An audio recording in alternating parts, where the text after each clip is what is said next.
it was before us, and on initial observation, the cottage was enchanting. I pulled the car over onto the grass in front of the crumbling fence, and now we both sat staring at Grammary Florichaldian's roundhouse. Midge, it seemed, as if in awe, and me, well, let's say pleasantly surprised. I'm not sure what I expected, but this wasn't quite it. The building really was round, although the main section facing us was conventionally straight, only one end curving away. We were to understand the structure a little later, and it was on 3 levels if the attic was included, so maybe cottage was the wrong description. Yet it did look like a cottage because it was set into a grassy bank, which somehow reduced its size. The bank swept around from the sides, moss-covered stone steps eating into the left-hand slope, levelling down to the front garden. There were trees on the rise, some with branches scraping against the white brickwork, and beyond was further woodland. The windows at the front were small and multi-panelled, adding even more charm to the general setting, and the roof was of discoloured red tiles. Okay, that was our first glimpse, but the overall impression was more than pleasing. "Mike, it's wonderful," Mitch said in a kind of harsh breath. Her gaze roamed around the wild colours rampaging through the garden area, flowers that had got used to having their own way. Pretty, I have to admit. Let's take a closer look before. But Midge was already out of the car. She ran around my side and stood facing the cottage. The brightness in her eyes increased. No disappointment, no disillusionment there. She bit nervously into her lower lip, and while her small smile remained, I joined her and slipped an arm around her slim waist, studying her expression at first and smiling myself. Then I turned to take in Grammary more fully. A tiny shock of recognition touched me, but the sensation was fleeting, too nebulous to be understood. Had I been here before? No, never in 1,000 years. I couldn't remember having even visited this part of the country at any time. Yet there was something familiar. I shrugged off the feeling, putting it down to some form of déjà vu, perhaps a peculiar but mild backlash of anticipation. There was no need to ask Midge her impressions so far. It was all there, shining in her eyes. She left me and slowly walked toward the gate. I had to call out a reminder of my existence. She turned, and my mind freeze-framed. The shots with me now always will be clear and sharp and almost mystical. Midge, small and slender, dark hair falling without curls close around her neck, her lips slightly parted, and then those sweet blue-grey eyes that tilted a little around the corners, a gleam of wonder and joy, an expression that disturbed me yet made me happy for her at the same time. And she wore jeans, a loose, short-sleeved blouse tucked into them, sandals on her small feet, and behind her loomed, no, not loomed, because the whole scene with Midge in the foreground blended so well, so complete, stood Grammary. Its white walls now visibly crumbled and stained, windows lifeless yet somehow observing, the grounds sun-dazzled with colours, while beyond and all around was the all-encompassing forest. You might say it's a little storybook scene, and certainly to me. Then she turned back, breaking the spell, and was leaning over the garden catch. The entrance squealed open and Midge stepped inside as I moved to join her. I reached to take her arm, but she was gone again, tripping down the overgrown patch like an eager child, making for the cottage door. I followed at a more leisurely pace, noticing that on closer inspection the late May flowers were not quite as bright as they had appeared from a distance. They had, in fact, the end of summer look, when most flora is past its prime and wearing into decline, their petals curled and dry. Not to put too fine a point on it, but they looked pretty sick. Weeds flourished everywhere, healthy though specimens they were. The path itself was made of flat, broken stones, and long grass pushed through the cracks, almost smothering the hard surface in parts. I found Midge peering in through a grimy curtainless window, one hand forming a shadow tunnel between their forehead and glass. Grubby though the panes may have been, they were good old-fashioned thickness, and I could see a few smooth ripples near the base where the glass had relaxed before hardening. Unfortunately, the frames were rotten and flaky. Not exactly house and gardens, is it? I ventured, leaning forward to peer in with Midge. It's empty, she said. What did you expect? I thought there might be still furniture inside.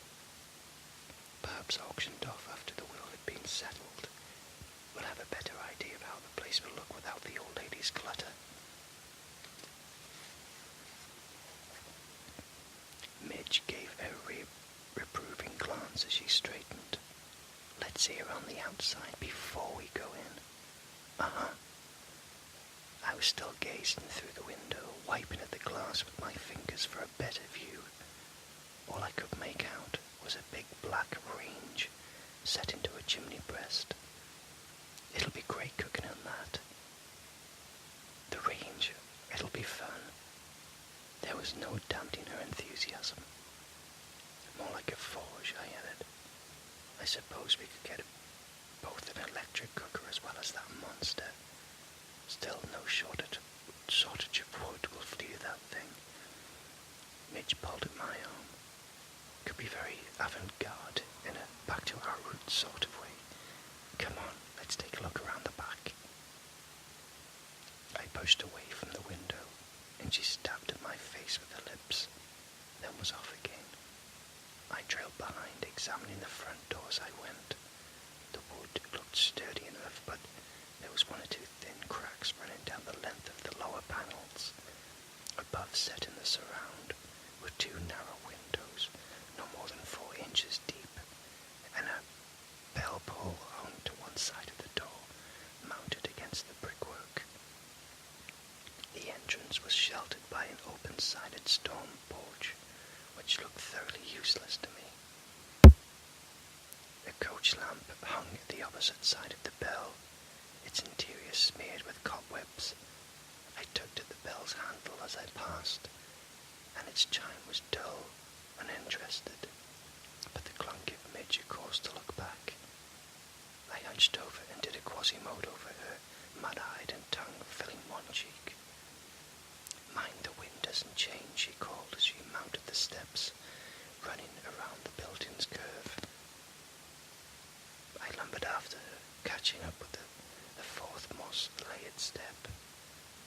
Arm in arm we rounded the curve and began to appreciate better the cottage's structure.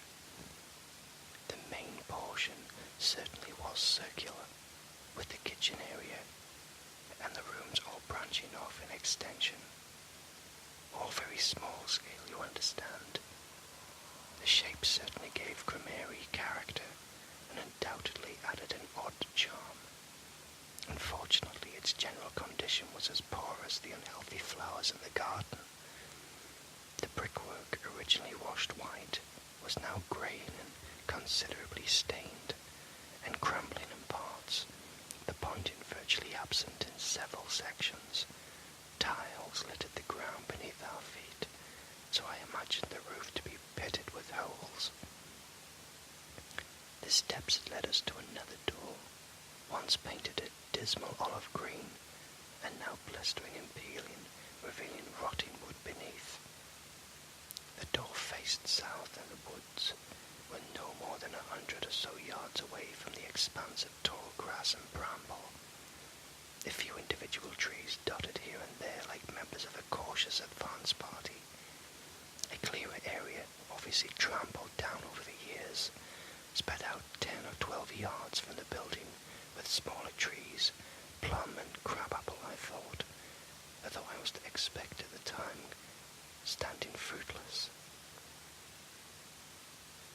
On this side, because Cremerie was built into the embankment, the cottage appeared to have only 2 stories, so it was round as an post house. The apparent ground floor windows were arched at the top, and Midge had already left me to press her nose against one. "Mike, come and look," she said. "It's fabulous inside." I joined her, and was impressed as she was, although fabulous was stretching it a little bit, for the curved walls accompanied 3 longish windows which must have been enabled in the room to capture the sun's rays throughout the day. Opposite, and through an open doorway, I could make out a hallway with stairs leading up and down. Presumably another door led off into the squared section of the building.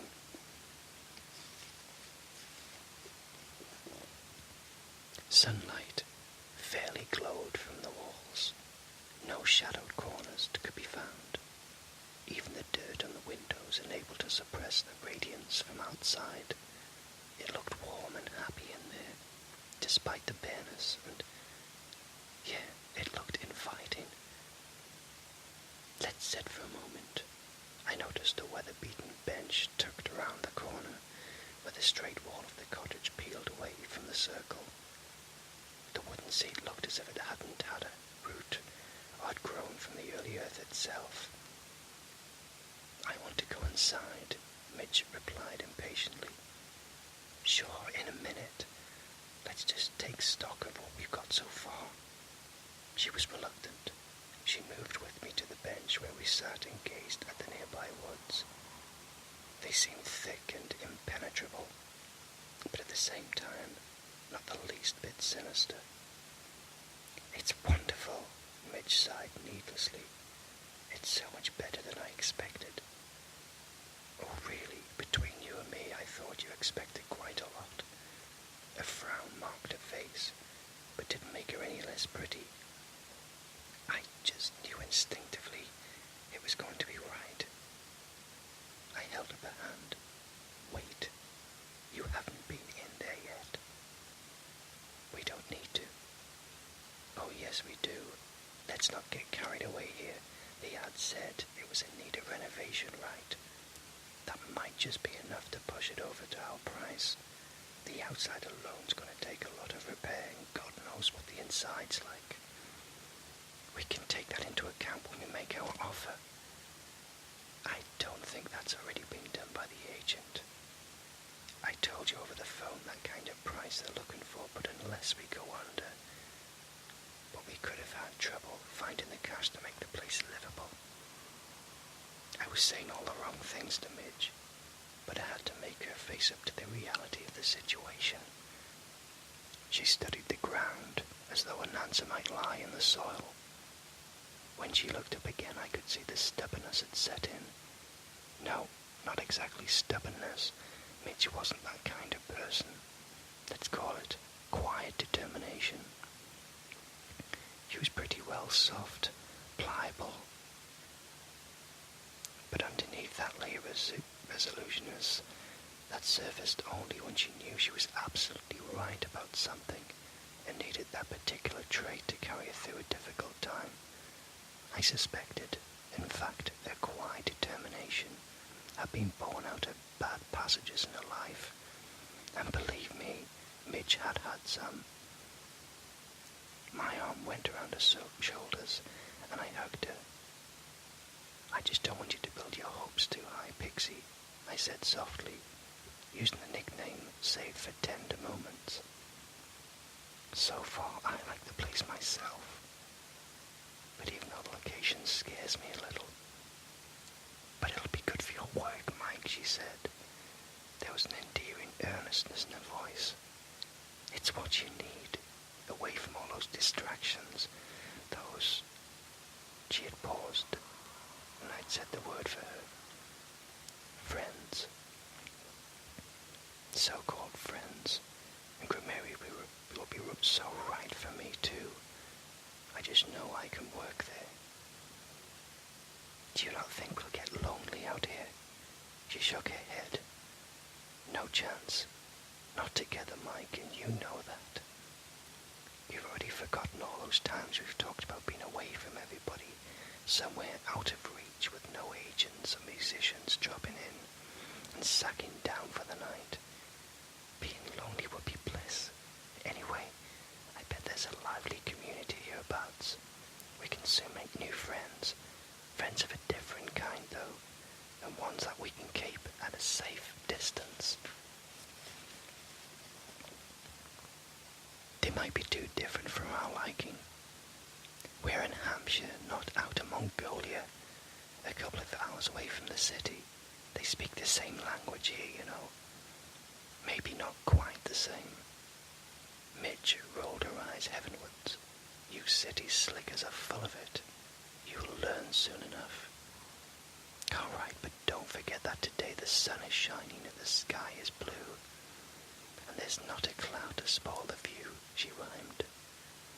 "When it's raining, when the winter comes and it's freezing, or when we're cut off completely because of snow." She murmured, snuggling up. "That will be lovely. We probably won't have to leave the cottage for weeks, and we'll have to have a roaring fire going to keep ourselves warm and cuddle beneath the bedclothes for days on end. Just imagine the things we can get up to keep ourselves amused." Midge had a knack of hitting below the belt, my weakest point. "Be sensible," I complained. "I am. I make things so cozy, you'll become a hermit. That's what I'm afraid of. And you'll have to force you out into the harsh cold and bring back bread for the table. You're not helping, Midge." She became serious again, but still smiled when she said, "Feel this place, Mike. Close your eyes and really feel it. Grammary is so good and perfect for us." I didn't actually close my eyes, but a peculiar sense of well-being definitely rose inside. An intoxication that was very mild yet filling. No, not the kind that comes from a good toke, but something else. Something more real. Something more permanent. Let's say it was the warmth of the sun's rays, the very pleasantness of the day itself, and my surroundings. Call it even the strengths of Midge's own conviction flown into me, a sensing natural enough to true lovers. The one time I'd have concluded that the only those influences, not now though, oh no, not now, that I know so much more. "Let's look inside," she said, to avoid the final commitment, and Midge's smile only became more knowing. She stood and drew out 3 labelled keys from her jeans pocket. Dutifully, she handed them to me, a gesture that seemed to say, "Okay, fate is in your own hands, and inside is where you'll find it." I took them and slowly moved towards the back door with Midge close to my heels. Stopping before the marked and tired-looking old door, I held up the long keys and pondered of which to try first.